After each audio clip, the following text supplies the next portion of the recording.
Hello అండి అందరికీ welcome back to our channel. ముందుగా మీ అందరికీ వినాయక చవితి శుభాకాంక్షలు. ఇక్కడ నేను నువ్వుల లడ్డు చేస్తున్నాను.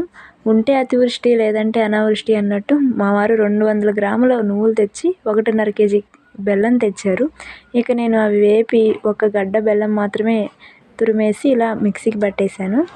ఇక్కడ నేను మా వారు వేయమన్నారని కాస్త నెయ్యి వేసి ఉండలు చేసి పక్కన పెట్టేసుకున్నాను. నెయ్యి వేయకపోయినా కూడా బాగుంటుందండి టేస్ట్, ముద్దకు కూడా వస్తుంది.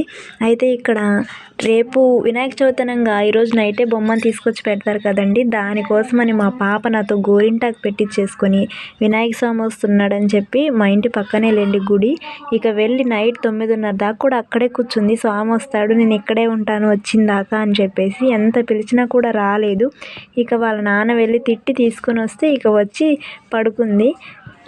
ఇక పొద్దున్నే లెగిసి కూడా పూజారి వచ్చేస్తున్నాడు, వినాయక స్వామి దగ్గర పూజ చేస్తారు, నన్ను త్వరగా రెడీ చేయని గొడవ చేస్తుంది. బయట ఏమో ఫుల్గా వర్షం పడుతుంది. ఇక చేసేదేమీ లేక ఈ విధంగా పొయ్యి మీద దబర పెట్టేసి దాని మీద రేకు వాల్చేసి నీళ్లు కాగబెట్టి పిల్లలకైతే స్నానం చేయించేశాను. ఇక రెడీ చేసి వినాయక స్వామి దగ్గరికి అయితే పంపించేశాను. వీడియో నచ్చితే సబ్స్క్రైబ్ చేసుకోండి.